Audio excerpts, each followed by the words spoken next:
Company side Sethu from Coimbatore. இப்போ பார்த்தீங்கன்னா GST நோட்டீஸில் suppression of turnover or misreporting turn ஓவர்னு நிறைய நோட்டீஸ் வருது.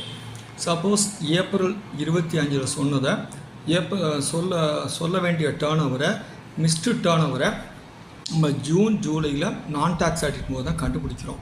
அப்போ நம்ம அலாங் வித் இன்ட்ரெஸ்ட் கட்டிடுறோம். மேபி அதை 9ல் சரி பண்ணுறோம். சப்போஸ் 1ல் சொல்லி 3Bயில் சொன்னாமல் 3Bயில் சொல்லி 1ல் சொன்னாமல் விட்டதை நம்ம ஜூலையிலையோ ரிப்போர்ட் பண்ணுறோம். டேக்ஸ் ஆடிட் கேஸை செப்டம்பரில் கண்டுபிடிக்கும் போது ரிப்போர்ட் பண்ணுறோம். அலாங் வித் இன்ட்ரெஸ்ட் கட்டிடுறோம். இதுக்கு டிபார்ட்மெண்ட் ஆஃபீஸர்ஸ் என்ன நோட்டீஸ் கொடுக்குறாங்கன்னா suppression of the turnover or misreporting turn ஓவர்னு சொல்லி நம்ம along with interest future further பீரியடில் கட்டிட்டோம்னா இது சப்ரஷன் ஆஃப் டேர்ன் ஓவரோ மிஸ்ரிப்போர்ட்டிங் டேர்ன் ஓவரோ இல்லை. இதுக்கு சிபிஎஸ்சியில் ஒரு அருமையான சர்க்குலர் இருக்குது. Circular number 26/2017.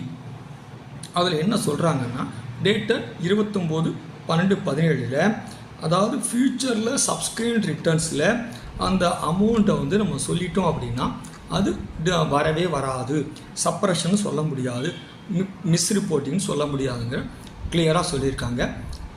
இதான் என்னுடைய டிப்ஸ். இதை போன்ற டிப்ஸை பின்னாடி வர்ற ஒரு வீடியோக்களில் பார்க்கலாம்.